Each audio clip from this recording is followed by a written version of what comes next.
सभी मसीह भाई बहनों को प्यार भरी जय मसीह की। परमेश्वर की पाक और पवित्र हजूरी में आप सभी का स्वागत करते हैं। और हमारे पिता परमेश्वर ने हमें जो आज का दिन, आज का समय, चलती सांसें दी हैं, उसके लिए प्रार्थना करते हैं। Hallelujah, hallelujah, hallelujah, hallelujah. धन्यवाद, धन्यवाद, धन्यवाद, धन्यवाद पिता, पुत्र, पवित्र आत्मा, सेना के यहोवा खुदावन जी, आपका शुक्र, आपका धन्यवाद करते हैं मेरे खुदा जी। आप जलाली और आप कृपालु परमेश्वर हैं। आप दयावान दयावंत हैं। आप धरती आकाश के मालिक हैं। खुदावन पिता परमेश्वर जी, आपने सारी रात संभाल कर रखा, हमारे घर परिवार में बना कर रखा, हमें चलती सांसों से ब्लेस किया पिता परमेश्वर जी। हमारे रास्तों में आने जाने में सहायता मदद की खुदावन जी। हमें भरपूर करके रजाया खुदावन जी। किसी भी भली वस्तु की आपने हमें कमी नहीं होने दी खुदावन। आपका शुक्र करते हैं मेरे खुदावन। अब समय पिता परमेश्वर जी आपके पाक वचन का है पिता परमेश्वर जी। हमारी रोज़ की रोटी आत्मा की खुराक का है पिता परमेश्वर जी। हम वचन को लेकर पिता परमेश्वर जी अपनी आत्मा को तृप्त करते हैं मेरे यहोवा पिता। आपके वचन हमारे राहों की ज्योति, हमारे जीने का, हमारे शुद्ध रहने का आधार है पिता परमेश्वर जी। आपके वचन ही सत्य मार्ग और ज्योति हैं पिता परमेश्वर मेरे यहोवा पिता। खुदावन पिता परमेश्वर जी, आप अपने वचन को हमें देकर हमारी रूह की प्यास को बुझाते हैं खुदावन जी। और वचन को लेकर हम सच्ची शांति को पा जाते हैं मेरे खुदावन। और ये वचन खुदावन जी मुश्किलों की घड़ियों में हमें हथियार बनकर हमारे साथ रहते हैं पिता परमेश्वर जी मेरे खुदावन। पिता परमेश्वर जी, आपने कहा है किसी को भी जवाब के बदले में जवाब नहीं दो, क्योंकि आप उसके लिए बैठे हैं खुदावन जी। कोई भी हमें गलत बोले खुदावन जी, हमें उस समय पर वचन याद हो खुदावन जी, और हम उसका जवाब वचन से दे। ऐसे योग्य, इस लायक हमें बनाओ खुदा परमेश्वर। एक दूसरे से प्रेम करें, आपके नाम का प्रचार, सुसमाचार फैलाते चले जाएं, रूहों को बचाने वाले हो जाएं खुदावन जी। यही प्रार्थना आपसे मांगते हैं। आमीन, आमीन और आमीन। हालेलुया। आज मैं आपके लिए लेकर आई हूँ मरकुस 7 की 14 से 23 नंबर आयत तक, जिसका टॉपिक है मनुष्य को अशुद्ध करने वाली बातें। हालेलुया। अब मनुष्य कौन? मैं और आप और हम जैसे कई लोग जो मनुष्य हैं, चाहे वो स्त्री हैं, चाहे वो पुरुष हैं, और उनको अशुद्ध करने वाली बातें कौन सी हैं, इसको बताया है परमेश्वर ने। और बड़े ही ध्यान से, बड़ा ही इंटरेस्टिंग ये टॉपिक है। और कई लोगों के तो क्वेश्चंस के आंसर भी इसके अंदर है, जो आपके मन में नॉर्मल सा क्वेश्चन है, जो आप हर किसी से पूछते चले जाते होंगे, उसका आंसर भी आपको इस क्वेश्चन में मिलेगा। और मेरा विश्वास है ये वचन आपकी ज़िंदगियों को बदलेगा। सुनते हैं, लिखा है, तब उसने लोगों को अपने पास बुलाकर उनसे कहा, तुम सब मेरी बातों को सुनो और समझो। ऐसी कोई वस्तु नहीं जो मनुष्य में बाहर से समाकर उसे अशुद्ध करे, परंतु जो वस्तुएं मनुष्य के भीतर से निकलती हैं वे ही उसे अशुद्ध करती हैं। यदि किसी के सुनने के कान हो तो सुन लें। जब वह भीड़ के पास से घर में गया तो उसके चेलों ने इस दृष्टांत के विषय में उससे पूछा। हालेलुया। पूछा, मैं बताती हूँ कि क्या पूछा। पहले इतना जानते हैं परमेश्वर ने क्या कहा है। कह रहे हैं कि मनुष्य को जो मनुष्य के बाहर से समाकर उसे अशुद्ध करे, परंतु जो वस्तुएं मनुष्य के भीतर से निकलती हैं वे ही उसे अशुद्ध करती हैं। अब आप कहेंगे कि हमारे भीतर से क्या निकलता है? निकलता है ना, हमारे भीतर से गालियाँ निकलती हैं। हमारे भीतर से जब हम लड़ते हैं तो हमारी ज़ुबानें देखा करो कैसे निकलती हैं और कैसे खुलती हैं। ये चीज़ें निकलती हैं ना हमारे अंदर से। कोई हमें एक कहे तो 4 हम सुनाकर जाते हैं, और जो गाली मुंह पर आते हैं बस वही देने लगते हैं। और कोई कुछ कह दे तो इधर आ, तू चली कितने हैं। ये सब चीज़ें हमारे कहाँ से निकलती हैं? अंदर से निकलती हैं, और वो हमें क्या करती हैं? अशुद्ध करती हैं। अब जब आप एक मसीही होकर या अन्य जाति से लड़ रहे हैं, और कई तो मसीही बहनें ही मसीही बहनों से लड़ने लग जाती हैं, चर्च में तो आई होती हैं और जगह के कूलर के आगे बैठने के लिए लड़ने लगती हैं। पहले मैं करने के लिए लड़ते रहती हैं। एक अगर पास्टर जी ने कहा हो कि जिसको अगुवाई करता है वो प्रार्थना करे, तो अगर दोनों ने इकट्ठे ने बोल दिया तो एक दूसरे को घूरती हैं, तूने कैसे बोल दिया। सबकी बात नहीं कर रही हूँ, पर कुछ लोग, कुछ जाति स्त्रियाँ, कुछ पुरुष, कुछ ऐसे होते हैं जो मसीहियत में होकर भी मसीहियत में चलते नहीं हैं।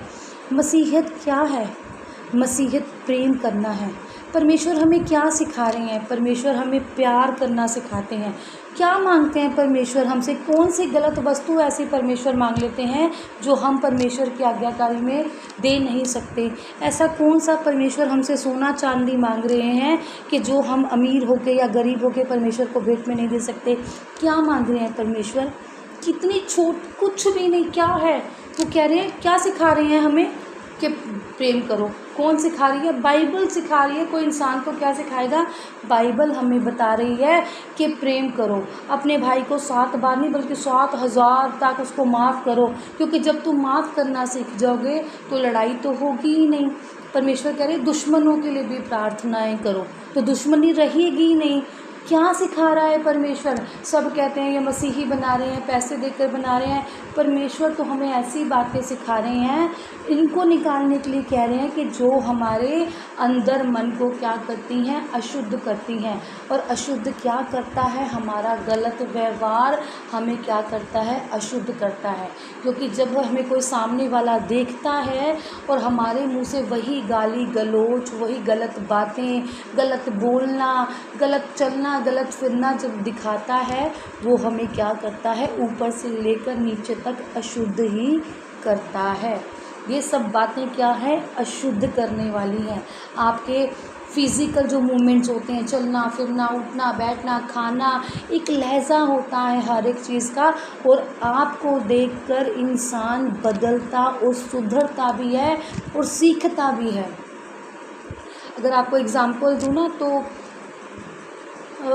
अपने ही घर का अगर मैं एग्ज़ाम्पल दूँ, तो मैं अगर दूँ अपनी ही मम्मी का, जिसने मुझे पैदा किया, अगर मैं उनका एग्ज़ाम्पल दूँ ना, तो चादर ना, जैसे मेरे बच्चे, अब तो हम शादीशुदा हो गए हैं, जैसे मेरे बच्चे मेरी मम्मी के घर चले जाते हैं तो चादरें जैसे, तो साहब मेरी मम्मी कहती है पैर गंदे लेकर ऊपर मत चढ़ो कि भाई ख़राब हो जाएंगी मेरी चादरें या गंदी हो जाएंगी, अपने बच्चों को संभालो, गंद मचाते हैं, ये करते हैं, वो करते हैं। तो मैं अब, पहले तो मैं नोटिस करते थे हम भी, यार ऐसा होता है, पर जब से मसीहत में आया ना मम्मी, बच्चे तो खेलने के लिए बने हैं और चादरें तो धुल ही जानी हैं, पर आप जो मन में बच्चों के लिए कड़वाहट रखोगे वो धुल नहीं सकता। वो जब सामने वाला या मेरे हस्बैंड या मेरी सास ससुर देखेंगे तो उनके मन को क्या होगा? थोड़ी सी शंका होगी कि बच्चे ही तो हैं, आए हैं तो फिर क्या हो गया। अब कई जो माताएं होती हैं, वो चाहे बच्चे गंदा करें, साफ़ करें, वो ऐसी कौन है? मेरी सासू माँ है। मेरा बेटा कुछ भी करे, मेरी सासू माँ ने मुझे डांटने लगना है पर मेरे बेटे को कुछ भी नहीं कहना। और उससे पता लगता है कि कुछ भी करें, जो चीज़ें गंदी करती हैं वो चीज़ें साफ़ भी हो जाती हैं। पर जब हमारे जो शब्द हैं वो मुंह से एक बार निकल जाते हैं तो वो वापस मुंह में नहीं जाते। और परमेश्वर का वचन भी हमें यही सिखाता है कि अपनी जीभ पर क्या लगाओ? निगहबान लगाओ। वो कहते हैं जीभ के वश में जीवन और मृत्यु दोनों हैं, जो इसको इस्तेमाल में लाना जानता है वो उसका फल भोगेगा। तो अशुद्ध बातें क्या हो गई? जो हमारे मुंह से निकलती हैं। अब चेलों ने जाकर क्या पूछा जानते हैं? चेलों ने जाकर उनसे पूछा, उसने उनसे कहा, क्या तुम भी ऐसे नासमझ हो? क्या तुम नहीं समझते कि जो वस्तु बाहर से मनुष्य के भीतर में जाती है वह उसे अशुद्ध नहीं कर सकती, क्योंकि वह उसके मन में नहीं परंतु पेट में जाती है और संडास में निकल जाती है। हालेलुया। अब जो हमारे अंदर था मैंने आपको वही बताया, जो हमारा व्यवहार, जो हमारी बोली, जो हमारा चलना फिरना, जो हमारा नेचर। अब ये क्या है? जो मनुष्य के बाहर से जाता है। बाहर से क्या जाता है? रोटी, सब्जी या पिज़्ज़ा या बर्गर। वो कह रहे हैं कि वो हमें क्या करते हैं? वो हमें क्या करते हैं? अशुद्ध नहीं करते, क्योंकि वो रात को जब हम खाकर सोते हैं तो वो सुबह लैट्रिन में निकल भी जाते हैं। उसका नुकसान तो है कि भी हाँ, अगर हम पिज़्ज़ा, क्योंकि हम ज़्यादातर, क्या आप रोज़ पिज़्ज़ा खाते हैं? कोई एक लेडीज़ है जो, कोई जेंट्स है जो रोज़ पिज़्ज़ा खाए, रोज़, कभी कभार खाया हुआ पच जाता है। तो वो यही कह रहे हैं कि कुछ भी जो हमने बाहर से लेकर खाया है वो सुबह हमारा निकल जाता है, हम फ्रेश हो जाते हैं, वो हमें नुकसान नहीं देता, वो हमें ख़राब नहीं करता, क्योंकि वो हमारे मन में नहीं जाता, वो कहाँ जाता है, पेट में चला जाता है। और जो हमारे मन से निकलता है वो दूसरों को क्या कर जाता है, जो मुंह से निकलता है वो दूसरों को क्या कर जाता है, दुखी कर जाता है। अब किसी की हमारे मन में ईर्ष्या भी होगी तो वो कभी ना कभी निकल जाती है, तो दूसरों को क्या कर जाती है, दुखी। अगर हमारे अंदर घमंड होगा और जब तक किसी ने उसको नहीं देखा होगा तब तक तो हम अच्छे दिखाई देंगे, पर वो जो घमंड हमें नज़र आएगा तो वो दूसरों को क्या कर जाता है, परेशान, दुखी कर जाता है। तो हम क्या बन गए, किसी का ठोकर का कारण बन गए। तो वो चीज़ें हमें क्या करती हैं, अशुद्ध करती हैं। और जो हमारे पेट में जाती हैं, चाहे वो हाथ धोए बिना चली जाए या धोकर चली जाए, वो हमें अशुद्ध नहीं करती, क्योंकि वो हमारे मन से नहीं बल्कि पेट से निकल भी जाती हैं। हालेलुया। यह कहकर उसने सब भोजन वस्तुओं को शुद्ध ठहराया। सबको परमेश्वर ने क्या करा दिया है, शुद्ध ठहराते हैं। कहते हैं ना भी प्रार्थना कर लो और खा लो, परमेश्वर से कहो कि हे परमेश्वर ये सामान बाहर से आया है, खुदावन जी आप इन्हें, सब कुछ आज इंजेक्शन टीके से ही बन रहा है। एक तरह से देखें तो सब कुछ ही खाने के लिए हानिकारक है, पर जिसके साथ परमेश्वर के वचन है, जो इनको इस्तेमाल में लाना जानता है, वो इसका फल भोगेगा। हालेलुया। फिर उसने कहा जो मनुष्य में से निकलता है वही उसे शुद्ध करता है, क्योंकि भीतर से अर्थात मनुष्य के मन से बुरे बुरे विचार, व्यभिचार, चोरी, हत्या, परघिनता, पर स्त्री गमन, अभिमान और मूर्खता निकलती है। ये सब बुरी बातें भीतर ही से निकलती हैं और मनुष्य को अशुद्ध करती हैं। नेचुरल सी बात है, यही चीज़ें हमारे मन में होती हैं और जब हम सामने वाले के आगे प्रेजेंट करते हैं तो वो सामने वाले को भी अशुद्ध कर जाती हैं और हमें भी अशुद्ध कर जाती हैं, क्योंकि बोलने वाला भी गलत बोल रहा होता है और जो जिसको हम बोल रहे होते हैं उस पर तो गलत छवि बनती है, और जो हमारे साथ हमें आस पड़ोस से सुन रहा होता है वो भी हमारी गलत छवि को ही प्रदान करता है, और वही बातें हमें क्या करती हैं, अशुद्ध करती हैं। तो इस वचन से सीखें कि हमें सच्ची मसीहत में रहकर एक सच्चा और खरा इंसान बनना है। अपने मन को हमने पाक और पवित्र मंदिर बनाना है, जिसमें हमारे परमेश्वर का वास हो और हमारा उसमें आना जाना, परमेश्वर का उसमें आना जाना होता रहे। हालेलुया। परमेश्वर इन वचन बहुत सुंदर है, इसे और सुंदर तरीके से प्रेजेंट भी किया जा सकता है, पर समय का भी ध्यान रखना होता है। तो प्रार्थना करते हैं। हालेलुया। सर्वशक्तिमान सेना के यहोवा खुदा जी, इस वचन को हमने आज लिया खुदावन, और एक एक बहन पिता परमेश्वर जी, एक एक भाई, एक एक टीनेजर बच्चा खुदावन जी, आज जो भी इस प्रार्थना को सुने, और मेरी दिली ख्वाहिश है पिता परमेश्वर जी, ज़्यादा से ज़्यादा ये प्रार्थना सुनी जाए। और आप सबसे मेरी रिक्वेस्ट है कि जितने भी लोग मुझे प्यार करते हैं वो शेयर ज़रूर करें इस प्रार्थना को, और सच में से आप सबके हृदयों में से ये जो उनको अशुद्ध करने वाली बातें हैं वो निकल जाएं, कि चोरी ना करें, ईर्ष्या ना करें, लुचपन ना करें, व्यभिचार ना करें, निंदा ना करें, घमंड ना रखें, अभिमान ना करें, मूर्खताई ना दें, बुद्ध मांगें परमेश्वर जी। ये सब बातें आज अब सबको छोड़कर चली जाएं। आप सबसे मेरी रिक्वेस्ट है कि इस वचन को ज़्यादा से ज़्यादा शेयर करें और ये जान लें कि जो प्रार्थना करके हम परमेश्वर से मांगते हैं वो सब सही होता है, वो हमें अशुद्ध नहीं करता। हमारे पेट में गया हुआ सुबह तक निकल जाता है, पर जब हमारे मुंह से निकलता है वो शब्द वापस नहीं आते हैं।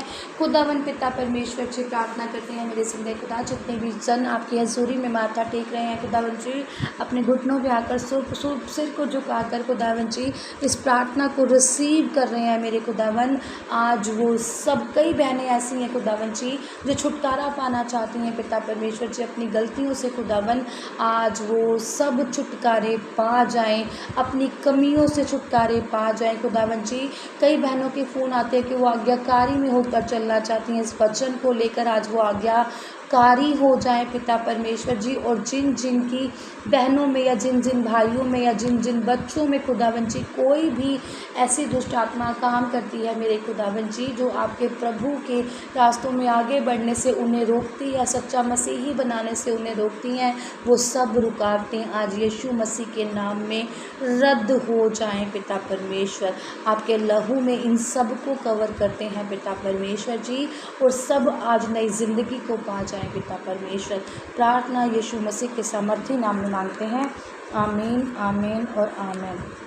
आज की इस प्रार्थना सभा को सुनना आप सभी के लिए आशीष और बरकत का कारण बने। अगर आप भी सिस्टर मनप्रीत के साथ अपने परिवार की समस्याओं से संबंधित किसी भी प्रकार की बात करना या प्रार्थना करवाना चाहते हो तो इस नंबर 6280896731 पर कॉल करके या व्हाट्सएप पर मैसेज करके अपनी प्रेयर रिक्वेस्ट को लिखवा सकते हैं।